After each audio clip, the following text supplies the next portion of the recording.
हे हळूहळू जिल्हानुसार प्रत्येक पायरीवर निर्बंध कसे कमी करायचे, लोकांना त्रास न होता याची आखणी केलेली.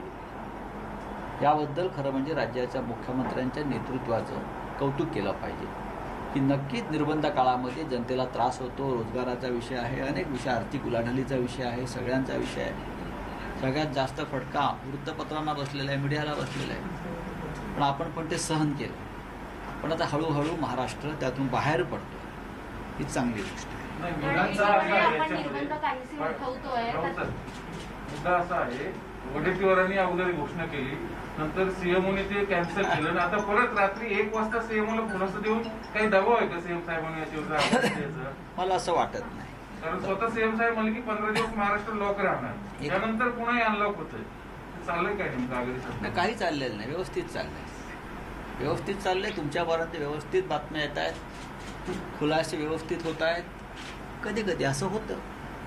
विधानसभा जबाबदार कोणी नाही, थोडासा उत्साह असतो लोकांपर्यंत जाण्याचा सगळ्यांचाच, पण या गोष्टीकडे दुर्लक्ष केलं पाहिजे आणि महाराष्ट्राची स्थिती सुधारते याकडे पाहिलं पाहिजे. पुणे शहरात विधानसभा निवडणुकीमध्ये शिवसेनेला एकही सीट मिळाली नाही, जागा वाटपात नाही. आता महापालिका निवडणूक आहे, आता 3 पक्षांचे आघाडी आहे, तर पुण्यात परिस्थिती काय असेल? शिवसेना किती जागांवर सांगेल? आम्ही आत्ता त्या संदर्भातच आमची बैठक सुरू आहे. सकाळपासून सतत मी बोलतो आहे. आमचे दोन्ही शहर प्रमुख असतील किंवा महानगरपालिकेतले आमचे प्रमुख नेते असतील, सगळे आम्ही दोन्ही पर्यायांचा विचार करतो आहोत. तर महाविकास आघाडी म्हणून लढायचं झालं तर, आणि स्वतंत्रपणे जर लढायचं झालं तर काय, या दोन्ही पर्याय आणि तयारी आमची पूर्ण आहे. अर्थात भारतीय जनता पक्ष सत्तेवर आहे, त्यानंतर मोठा पक्ष म्हणून राष्ट्रवादी काँग्रेस पक्ष आहे. इथे काही झालं, जरी आघाडी झाली किंवा युती झाली एखाद्या पक्षाबरोबर, तरी शिवसेना किमान 80 जागा आघाडीमध्ये युतीमध्ये लढेल पुण्यामध्ये, हे नक्की. आणि त्या संदर्भातली तयारी आमची पूर्ण होते.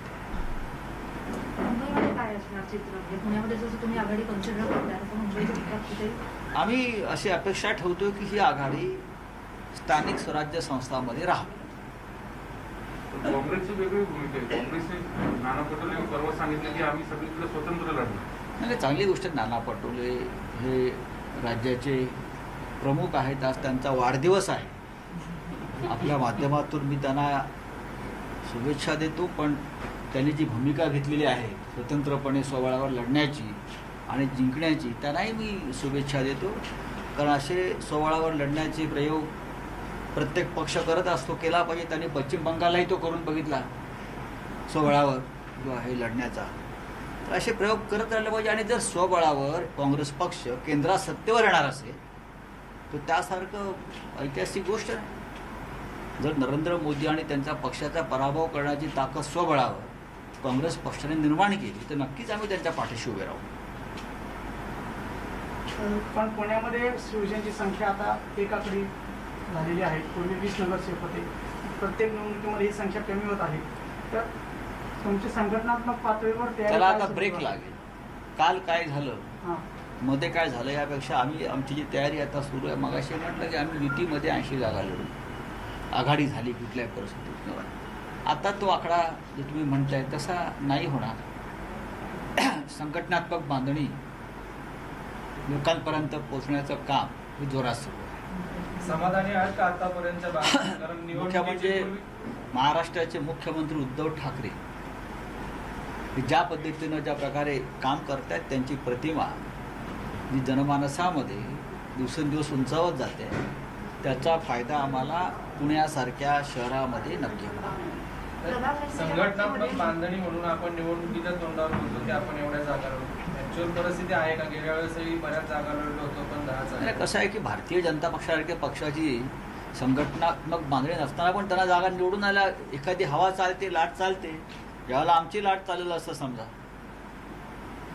मराठा आरक्षणाच्या विषयावरती शिवसेनेला मराठा आरक्षण द्यायचंच नाहीये असं अशी सेनेची भूमिका आहे, असं परवा राणे इथे म्हटले. मला मुख्यमंत्री बघा, त्या संदर्भामध्ये सरकारची भूमिका सरकारतर्फे मांडली जाईल. मुख्यमंत्र्यांनी वारंवार भूमिका स्पष्ट केली आहे. अशोक चव्हाण हे या सगळ्या समितीचे प्रमुख आहेत. त्याच्यावरती सगळ्या पक्षाचे प्रमुख लोक काम करत आहेत. प्रकरण न्यायप्रविष्ट आहे आणि आमच्या मनामध्ये कोणते पाप नाही. आम्हाला सगळ्या गोष्टी काळजीपूर्वक करायच्या आहेत. त्यात न्यायालयानं मध्ये एक टांग मारलेली आहे. न्यायालयाचं म्हणणं आहे की केंद्रानं हे करावं. स्वतः मुख्यमंत्री केंद्राने ह्याच्यामध्ये पुढाकार घ्यावा म्हणून प्रयत्न करत आहेत. आता भारतीय जनता पक्षाच्या नेत्यांना असं वाटत असेल की आम्ही काही करत नाही आहोत, तर ठीक आहे, आमची अपेक्षा आहे की केंद्रानं ताबडतोब त्या संदर्भात निर्णय आणि निकाल घ्यावा. जे सहकार्य राज्य सरकारला करायचं आहे राज्य सरकार करेल. प्रभाग रचनेच्या बाबतीमध्ये जो आरोप करण्यात प्रभाग रचनेच्या बाबतीमध्ये मध्यंतरी आशिष शेलार यांनी आरोप केला की तुम्ही तोडफोड करून स्वतःच्या सोयीचे प्रभाग करायचा मग ते विचार पुण्यात करता. गेल्या वेळेला काय केलं? पुण्यामध्ये मी आज पुण्यात बसलो आहे. मागच्या वेळेला पुण्यामध्ये हाच आरोप आम्ही करत होतो की इतर लोक करत होते. तेव्हा असे आरोप करणं सोपं असतं. पण यावेळेसचं म्हणजे महाविकास आघाडी म्हणून भूमिका काय असणार आहे? कारण महाविकास आघाडी म्हणून भूमिका आहे की सर्व स्थानिक स्वराज्य संस्थांमध्ये आम्ही विजयी व्हावं आणि त्यासाठी जे जे करता येणं शक्य आहे ते आम्ही करू. मग तो 1चा प्रभाग असेल, 2चा असेल की 4चा या फार असेल? तांत्रिक गोष्टी आहेत. त्या तांत्रिक गोष्टीत मला तुम्ही पाठवा. पण त्याच्यामध्ये सगळं राजकीय ठरत असतं. नाही, ठरवणं राजकीय, आम्ही पण राजकारण करू. सर, देवेंद्र फडणवीस काल एका मुलाखतीत म्हणाले की अजित पवारांसोबत जो पहाटेचा शपथविधी झाला, राष्ट्रवादीसोबत जाणं ही आमची चूक होती म्हणून. हे आम्ही तेव्हाही सांगत होतो. जेव्हा ते शपथ घेत होते तेव्हाही मी सांगत होतो की अजितदादा पवार संध्याकाळी परत येतील. हे ते सांगणारा मी पहिला माणूस होतो. सकाळी 10 वाजता आणि जो सकाळी 7 वाजता शपथ घेतली असेल तेव्हा 10 वाजता मी सांगत होतो येऊन की असं काही नाही, ही फार मोठी चूक करतायत आमचे मित्र. संध्याकाळपर्यंत अजितदादा पवार आणि त्यांचे सगळे लोक पुन्हा आपल्या छावणीमध्ये आपल्या घरट्यात परत येतील. पण त्यांनी हे करून सांगितलं की शिवसेने पाठीत खंजीर खुपसलं म्हणून मला हा मूव्ह करावा लागला. शिवसेना परंतु आम्ही ठीक असेल.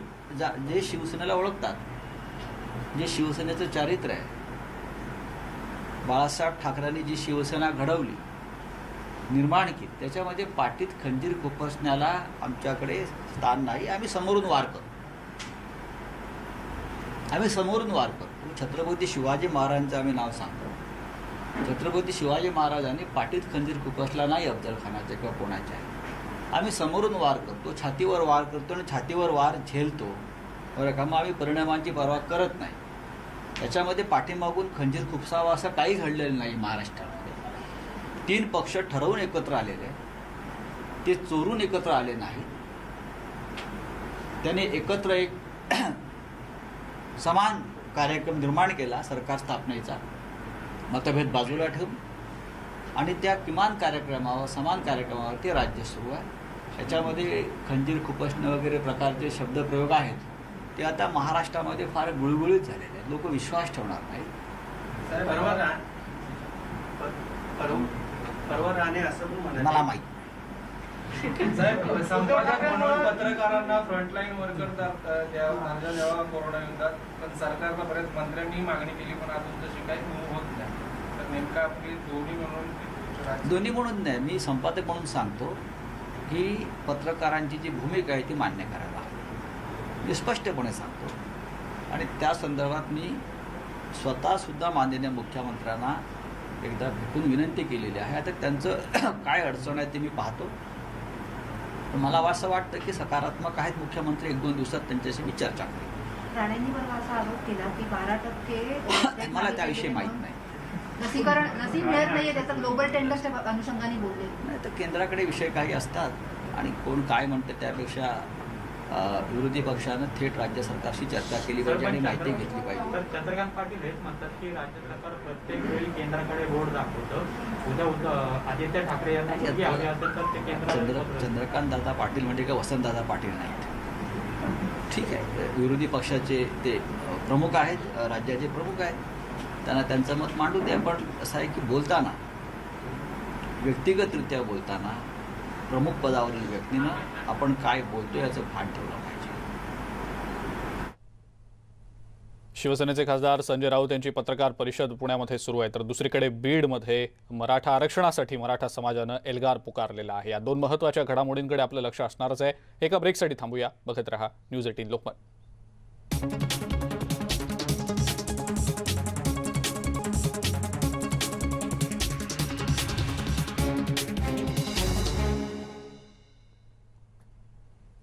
ब्रेकनंतर आपल्या सगळ्यांचं पुन्हा एकदा स्वागत। मराठा आरक्षणासाठी मराठा समाजानं एल्गार पुकारलेला आहे। बीडमध्ये मराठा समाजाच्या मोर्चाला सुरुवात देखील झालेली आहे। कोरोना संदर्भातल्या नियमांचं पालन करून या मोर्चामध्ये सहभागी व्हावं असं आवाहन शिवसंग्रामचे नेते विनायक मेटे यांनी केलेलं आहे। मराठा आरक्षणासाठी या मोर्चाचं आयोजन करण्यात आलेलं आहे आणि खूप मोठ्या संख्येनं इथं जे मोर्चात सहभागी होण्यासाठी लोक आलेले आहेत ते दिसत आहेत। ही दृश्य आपण पाहतो आहोत न्यूज 18 लोकमतवर। विनायक मेटे यांच्या नेतृत्वाखाली हा मोर्चा सध्या सुरू आहे। आरक्षण मिळवण्यासाठी मराठा समाज आक्रमक झाल्याचं दिसत आहे। अधिक माहिती या संदर्भातली आपण जाणून घेऊया। सिद्धार्थ गोदाम आपले प्रतिनिधी आपल्या सोबत आहेत सध्या। सिद्धार्थ, मराठा आरक्षणासाठी बीडमध्ये मोर्चा काढण्यावर विनायक मेटे ठाम होते। त्यांनी आपला मनोदय सकाळीच बोलून देखील दाखवलेला होता आणि त्यानुसार आता हा मोर्चा निघाल्याचं या दृश्यांमधून आपण बघतो आहोत। काय सांगता येईल सिद्धार्थ त्याबद्दल? महिला या ठिकाणी आलेल्या आहेत आणि या मोर्चाला सुरुवात झालेली अर्धा तास झालेला आपण बघतोय। खास करून यामध्ये महिला खूप मोठ्या प्रमाणात सामील झालेल्या आहेत। विविध जिल्ह्यात या ठिकाणी महिला आलेल्या आहेत आणि हा मोर्चा निघालेला आहे छत्रपती शिवाजी महाराज क्रीडा संकुल येथून। काय महिलांचं आपण समजून घेऊया, काय कुठून आलं, काय म्हणाल? आदरणीय मेटे सर यांच्या नेतृत्वाखाली हे जन आंदोलन, आक्रोश आंदोलन आपण इथे केलेले आहे। बीड इथून प्रथम रद्द केलेल्या आंदोलनानंतर आपण हे आंदोलन पूर्ण महाराष्ट्रातून महिला वर्ग हा इथे जमलेला आहे। मेटे सरांच्या नेतृत्वाखाली आम्ही आंदोलन केलेलं। तर आमचं एवढंच सरकारला सांगू इच्छिते आव्हान आहे की आम्हाला मराठ्यांचं हे आरक्षण जे रद्द केलेलं आहे ते पुन्हा आम्ही आता आक्रोशन आंदोलनामार्फत आम्ही करतोय आणि याच्यापुढे आमचं आंदोलन जोपर्यंत आम्हाला आरक्षण मिळत नाही तोपर्यंत आम्ही हे आक्रोश आंदोलन चालूच ठेवणार। ही आमची प्रथम मागणी आहे, कळकळीची विनंती आहे। त्यामुळे आपण जागे व्हा आणि आम्ही तर मुळात मराठा, आम्ही कधीच गप्पा बसणार नाही। आमचा अविरत हो। आणखी काय म्हटलं? आम्ही आरक्षण घेतल्याशिवाय राहणार नाही आणि आम्ही यांच्या सरकार पुढे झुकणार नाही आणि वागणार नाही, कारण आम्हाला आरक्षण मिळालंच आणि आमचा हक्काचंच आहे ते आणि ते आम्ही लढणार आणि संघर्ष करणार जास्ती। आम्ही आपण की आपण महिलांची पण प्रतिक्रिया बघितलेली की या ठिकाणी अत्यंत एक जोशाने जे आहेत महिला या सहभागी झालेल्या आहेत। मी थोडंसं पाठीमागं पण कॅमेरा देतो, कारण खूप मोठ्या प्रमाणात जे आहेत तरुण मंडळी या मोर्चामध्ये सामील झालेले आहेत आणि काही वेळापूर्वी मी विनायक मेटे यांच्याशी संवाद साधला होता। त्यांनी फक्त एक वाक्यामध्ये सरकारला इशारा दिलेला आहे की आता जर सरकारने आम्हाला न्याय नाही दिला तर या सरकारचा न्याय आम्ही करू। निश्चितच ही राजकीय दृष्टीचा इशारा त्यांनी या ठिकाणी दिलेला आहे। राज्य सरकार काही करत नाही म्हणून आम्हाला मोर्चे काढावे लागतात आणि मोर्चे काढल्याशिवाय पर्याय नाही, अशा पद्धतीची भूमिका या ठिकाणी मांडलेली आहे। हा पहिला मोर्चा आहे, आपण हा पहिला मोर्चा आहे आणि या मोर्चाला बऱ्यापैकी प्रतिसाद या ठिकाणी मिळालेला आहे। आता हा मोर्चा अथवा याच्यावर एका ठिकाणी त्याला विरोध झाला, मराठ्यांचा मोर्चा नाही असं मराठा क्रांती मोर्चाच्या काही संघटनांनी, समन्वयकांनी सांगितलं होतं। अनेक राजकीय पक्षांचा सुद्धा या मोर्चाला विरोध होता। हा मोर्चा विनायक मेटे आणि भाजपचा अशा पद्धतीची टीका केली होती। टीका राजकीय टिप्पणी जरी असली तरी या ठिकाणी मोर्चाला चांगला प्रतिसाद मिळालेला आहे। आपण बघतोय आणखी काही लोक या ठिकाणी आहेत। कुठून आले दादा? काय म्हणाल मोर्चाबद्दल? काय अनेक भरपूर मराठा समाजाचे लोक बाहेर पाठीमागे निघालेले आहेत। जवळजवळ 10-20 हजार लोकांचा मोर्चा आहे आणि मराठा समाजाचा आक्रोश आहे। आणखी कोण बोलणार आहे? काय टाकलेलं तू गळ्यामध्ये? सर, अनेक डिग्र्या घेऊन सुद्धा नोकरी मिळत नसल्यामुळे खूप अडचण येत आहे। आम्हाला आरक्षणाची गरज असल्यामुळे अनेक डिग्र्या घेऊन सुद्धा नोकरी गेली 5-7 वर्ष झाले नोकरी मिळत नाहीये। तर या डिग्र्याचं करायचं काय? त्याच्यामुळे सरकारला मी एकच म्हणणं आहे की लवकरात लवकर आमचा आरक्षणाचा निर्णय मार्गी लावा। याच्यात कुणीही राजकारण करू नये। अत्यंत बिकट परिस्थिती असल्यामुळे गोरगरीब मराठा मुलांना नोकरी लागत नाही। आज मी 7 वर्ष झाले नोकरीचे प्रयत्न करूनही नोकरी लागत नाही, फक्त आरक्षण नसल्यामुळे। मिलिंद, फार मार्मिक फोटो या ठिकाणी मी तुम्हाला दाखवतो. 10वी असेल, 12वी असेल, ग्रॅज्युएशन असेल, सर्व परीक्षेचे निकाल, त्याचे प्रमाणपत्र, हा तरुण आपल्या गळ्यामध्ये अडकून या ठिकाणी सरकारचा निषेध करण्यासाठी आलेला आहे. ही भावना याची एकट्याची जरी असली तरी अशीच भावना ज्या संबंध मराठा समाजातील शिक्षित तरुणांची आहे, त्यांच्याकडे यांच्यापेक्षा जास्त प्रमाणपत्र असेल, याच्यापेक्षा जास्त शिक्षण असेल.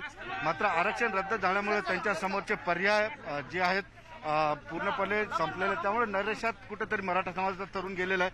आता त्यामुळं या मोर्चाला चांगला प्रतिसाद या ठिकाणी भेटलाय. आता या मोर्चाचे पडसाद मागच्या मोर्चासारखे होऊ शकतात का? कारण औरंगाबादमध्ये पहिला मोर्चा झाला, त्यानंतर राज्यभर आपण विशाल रेकॉर्ड ब्रेक मोर्चे मराठा समाजाचे शांततेचे मोर्चे बघितले. हा काय मूक मोर्चा नाही, हा बोलका मोर्चा आहे. कारण लोकांना आता सरकारसमोर बोलायचं आहे, आपल्या समस्या मांडायच्या आहेत. त्यामुळे हा मूक मोर्चा नाही तर बोलता मोर्चा आहे असं विनायक मेटेंनी जाहीर केलं होतं. म्हणून आपण बघतोय की या मोर्चामध्ये घोषणा आहेत, संताप आहे, आक्रोश आहे आणि एकंदरीतच आरक्षणाबद्दलचा आता फार टोकाचा संताप तरुणांमध्ये दिसतोय. त्यामुळं या मोर्चाची दखल घेतली जावी किंवा मराठा समाजाच्या भावनाची दखल घेतली जावी, जेणेकरून काही ना काही प्रमाणात मान्य आहे सुप्रीम कोर्टाने निर्णय हा आरक्षण रद्द केलेलं आहे. दुसरे पर्याय आहेत, ते पर्याय राज्य सरकारने त्याचा अभ्यास करावा, पुन्हा न्यायालयामध्ये जावा अशी भूमिका मराठा समाजाच्या तरुणांची आहे. मिलिंद, आता बघूया या मोर्चानंतर नेमकं सरकार काय भूमिका घेतं. मिलिंद. सिद्धार्थ, आपण जर बघितलं तर या मोर्चाला पोलिसांची परवानगी नव्हती आणि कोरोनाच्या पार्श्वभूमीवर हा मोर्चा काढला जाऊ नये किंवा इतक्या मोठ्या संख्येनं लोकांनी एकत्र येऊ नये असं आवाहन सातत्यानं पोलीस प्रशासनातर्फे केलं जात होतं. मात्र विनायक मेटेंनी म्हटलं होतं कोणत्याही प्रकारची कारवाई झाली तरी आम्ही ही कारवाई झेलण्याची आमची तयारी आहे. सिद्धार्थ, काय नेमकी आता याबद्दल कारवाई होऊ शकते असं वाटतं? बघ, निश्चितपणे हा विषय थोडासा महत्त्वाचा यासाठी आहे की विनायक मेटेंनी परवानगी मागितलीच नाही. त्यामुळं पोलीस प्रशासन असेल किंवा जिल्हा प्रशासन यांनी परवानगी नाकारली किंवा दिल्ली म्हणणं योग्य होणार नाही.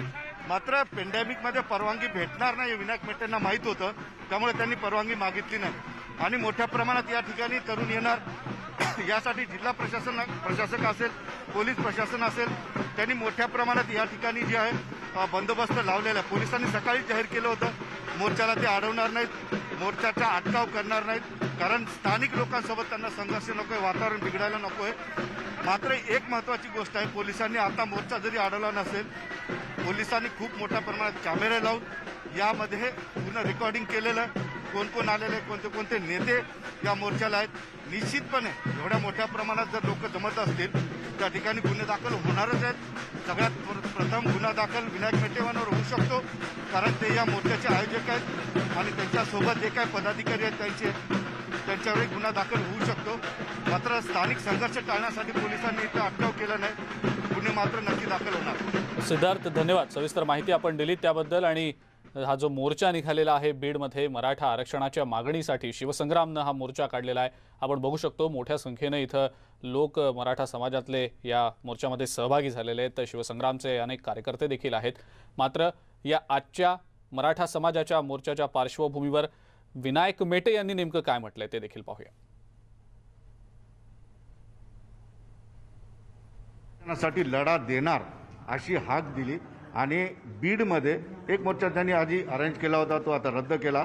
मात्र आज 6 तारखेचा मोर्चा ठामपणे निघणार अशी भूमिका त्यांनी घेतलेली आहे. प्रशासनाने त्यांना परवानगी नाकारलेली आहे. अनेक कार्यकर्ते त्यांचे अडवले जात आहेत. मात्र विनायक मेटे आजही ठाम आहेत. विशेष म्हणजे बीडमधूनच काही मराठा संघटनांनी या मोर्चाला विरोधही केलेला आहे. या सगळ्या गोष्टींवर बोलण्यासाठी माझ्यासोबत स्वतः विनायक मेटे आहेत. दादा, एक नैराश्य आलं होतं सुप्रीम कोर्टाच्या निर्णयानंतर, कुणीच काय बोलायला तयार नव्हतं, काय भूमिका घ्यावी हे लोकांना कळत नव्हतं. तुम्ही एक भूमिका घेतली, त्या भूमिकेनुसार आज तुमचा मोर्चा कसा असणार? नाही, काय गेल्या 35 वर्षापासून आम्ही समाजाचं काम करतोय, त्यामुळे समाजाचं दुःख सुख हे सगळं आम्हाला कळतं.